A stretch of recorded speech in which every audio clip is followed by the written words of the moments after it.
getting you set for the Buckeyes and the Boilermakers on Saturday. The line going up, up, up. Ohio State being favored by more, and more after an injury for Purdue. We'll get to that. We'll get to Buckeye injuries. Want you guys to note, pre-game activities, getting ready for the game. You've got an extra hour. That's correct. A 1 p.m.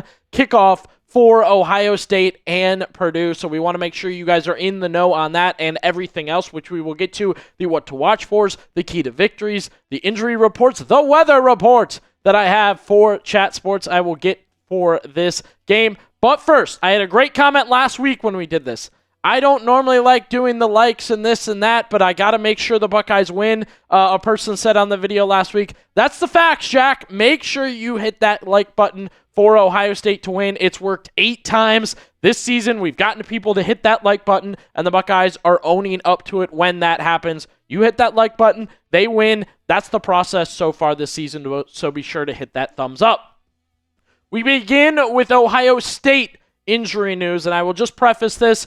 College football, the details just aren't always there. It's stressful, it's annoying, but it's how it is. We saw 3 guards get injured last week. Tigger Shabola, Luke Montgomery, and Josh Padilla all left the game really towards the end. I believe it was the final 2 drives. All these guys checked out. Ryan Day's update this week on those 3 guys, not much, but we wanted to fill you in anyway. Yeah, I won't specifically mention all 3 of them, but I do think at least 2 of the 3, they'll be practicing today. One of them you'll have to see as the week goes on. We should be full steam ahead.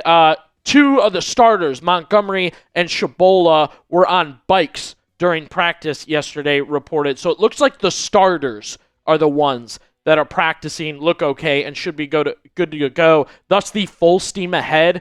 So we'll keep an eye on Josh Padilla and how he's feeling for Ohio State. Definitely something to watch there, especially a team that week after week we're looking for them to get the running game going. The left and right guard, pretty important to that. Now, for Purdue, speaking of important, tough story here. You got a walk-on turned star for the Boilermakers in running back Devin Mockobee, out for the season. His college career ends with an ankle injury that he suffered. Really, really tough news for both Purdue, Mockobee, the coaching staff. I mean, this is a morale killer as much as it's a game-playing killer. Mockobee's been good for them. He's their leading rusher. He's done everything they've asked for him. He's a good receiving back. This is a difference-making injury. Week after week, we've given you injury reports.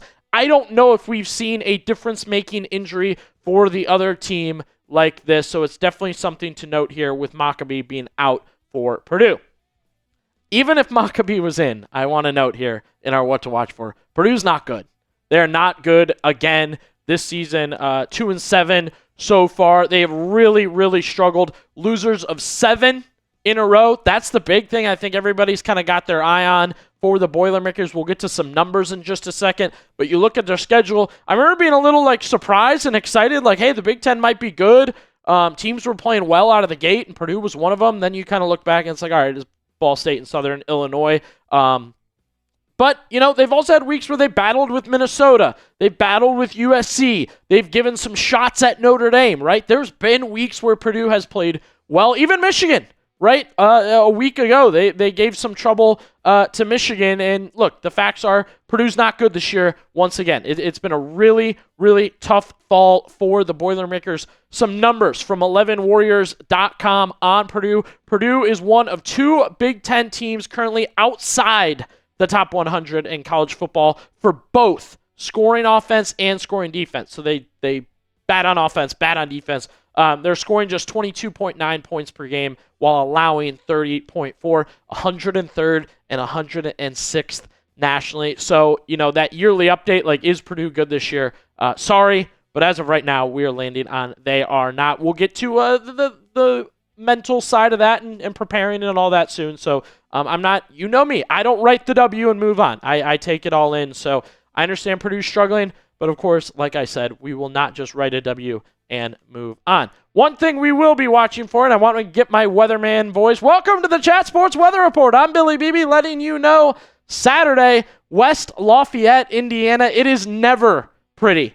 I can't remember a clean, good-looking Buckeyes game with Purdue when they've gone to Purdue. A weather report for Saturday, some sun to start, then turning cloudy with a couple of showers in the afternoon.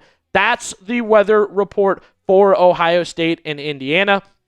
Big thing for me in these sort of games, and I definitely have an interest in the weather. I know I've talked with you guys before about my thoughts on the weather and kind of how it looks. I will get to that in just a second. What I do want to gauge is your personal thoughts. Will weather play a factor in the game Saturday? If it rains, does that change your perspective on the score, how the Buckeyes will play, what they need to do in the game plan? Or are you just a believer, hey, the Buckeyes are that good, I don't think weather's that big a difference, rain, sleet, snow, the Buckeyes are ready to go. Type Y for yes if you think it will play a factor, or N for no, it won't. My take, Purdue's always a weird place to play. Like I said, I can't remember a good weather game there. The Buckeyes have had multiple, their past 4 trips to Purdue. Ohio State's 2-2, right? So they've taken some losses there. They've had some tough matchups there. Obviously, the Boilermakers are a little bit worse than they've been in the past. However, I always like to note, weird place to play, both weather-wise and like atmosphere-wise. Weather is the next test, I believe, for Julian Sand. He hasn't really been in a really tough weather game. I thought Wisconsin would be. Turned out to be beautiful in Camp Randall when the Buckeyes were there. So if we see that rain, not going to be overly cold or windy, but the rain would definitely be the difference maker, both for Sand as a young quarterback and for the Buckeyes who are struggling a little bit to run the ball. If they have to change their game plan there, I'd be interested to see how it affects them there.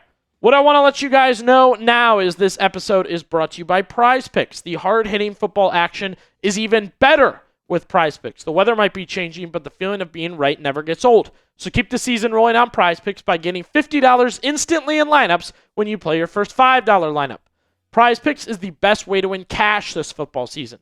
Which players are going off, which ones are overhyped. Make your picks in less than 60 seconds and turn your takes into cash all season long on Prize Picks. Here's the lineup we've got drawn up for you guys for Saturday. Feeling good about Bo Jackson, going more on the 84.5 rushing and receiving. That's a combo. So I always feel good on that. More on Jeremiah Smith. Again, I love the rushing receiving, so I went more with him there in the half, and then more for Ryan Brown on the interception. He likes to throw interceptions, so I had to go more there. Now, for Prize Picks, I always tell people too, how you play is up to you. If you want flexibility, choose Flex Play, where you can get paid even if one of your picks misses. And if you want the biggest payouts, go for the Power Play. No matter how you play, Prize Picks is a great way to put your takes to the test. Download the app today. Use code CLNS to get $50 in lineups after you play your first $5 lineup. That's code CLNS to get $50 in lineups after you play your first $5 lineup. Prize Picks, it's good to be right. Rounding out our final what to watch for in this one. Don't get upset. Watch for the upsets. Keep your mind forward, right? I said it a couple times. Purdue's not good. Purdue's not good. You don't want to be the team that breaks that 7-game losing streak somehow, that gets shook on a Saturday, that 1 p.m. start time somehow throws you off and you fall to Purdue. Fortunately, you have a coach who understands this. The quotes from Ryan Day at his latest press conference about avoiding upsets, about the team he has, about the mindset. Well, we got to keep the process. Talking more about the process. I know you probably get tired of hearing me say that. I'm sure some of the guys in the program do, but I keep saying it to them. Don't get tired of me saying that because that's what really matters. This one I like because I just like thinking of the Buckeyes as the Goliath or the big bad bully. It's always fun when you're the big bad bully in college football. And it's the little things that you get in the end. There was a reflection recently about David versus Goliath. And what was the thing about Goliath? It was the stone. It was the little thing. The Goliath didn't wake up that day and think the stone was going to get him. It was. So, what are the things that you're doing on a daily basis that can get us? What are the issues? The issues are always there. That's the mindset for Ryan Day and company, avoiding an upset, staying on pace, keeping the winning going at Ohio State. Time to hear from you guys. Predict the score Saturday. We always put our graphic up on YouTube day of, but I want to hear from you guys now. Predict the score of Ohio State and Purdue. I'll give mine coming up. This is our pinned comment, so leave your score prediction down below. Transitioning to key to victory, number one, our first key to victory in this game. find the turnovers. They're going to be there. The opportunities are going to be there. The chance to get interceptions, fumbles, sacks, a strip sack, so on and so forth. Take the ball away from Purdue. The chance is going to be there. Why? The Boilermaker quarterbacks turn it over, right? No matter which one gets in the game, it's primarily Ryan Brown. That's their starting quarterback. 9 touchdowns to 7 interceptions. Folks, we almost have a 1 interception for every touchdown. You have to go and get them. Again, for as good as the Buckeye defense has been, they are a 3-and-out defense. They are not geared towards getting turnovers necessarily. They've got them. They get them. Not all the time, though. And if Malachi Singleton somehow gets in the game in a blowout, second string, again, 3 touchdowns to 2 interceptions. It's almost a 1-for-1. Go get the turnovers in this game. Key to victory number 2 in this one.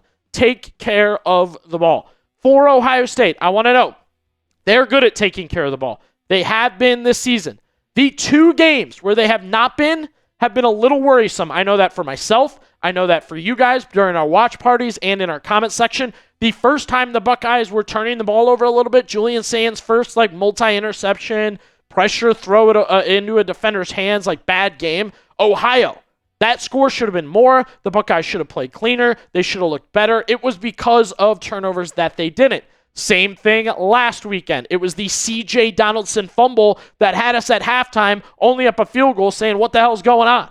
It is turnovers. Don't turn the ball over. Run what you run every single week that has you at 8-0, and you will be fine. Key to victory number 3. I know the age-old saying it's hard work beats talent when talent doesn't work hard, right? A lot of people love to say that, especially for the underdog.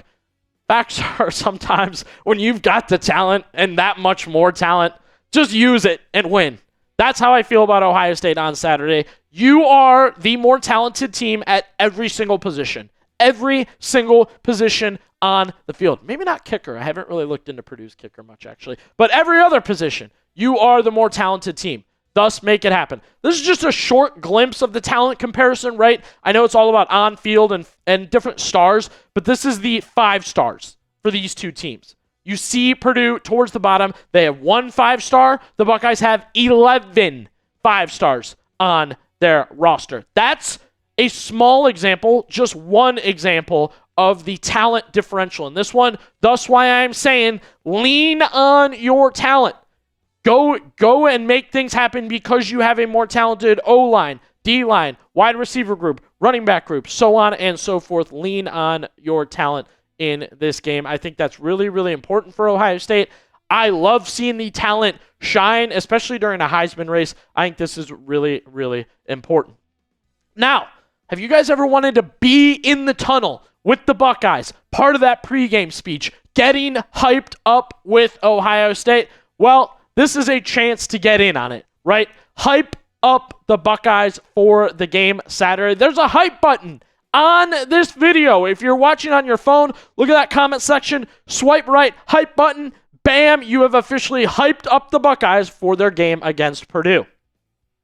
My score prediction, Ohio State 48, Purdue 7. My thoughts behind this one, like I said, the Buckeyes are the better team, more talented, well-coached, so on and so forth. This was the score the last time Ryan Day was at Purdue. It was 48-7. So I thought, why not? Let's just repeat that exact same score. Let's take care of business. Move to 9-0 on the season. And again, continually 6-0 in the Big Ten. We have our watch party Saturday, so be sure you join us. And keep in mind, a 1 p.m. kickoff.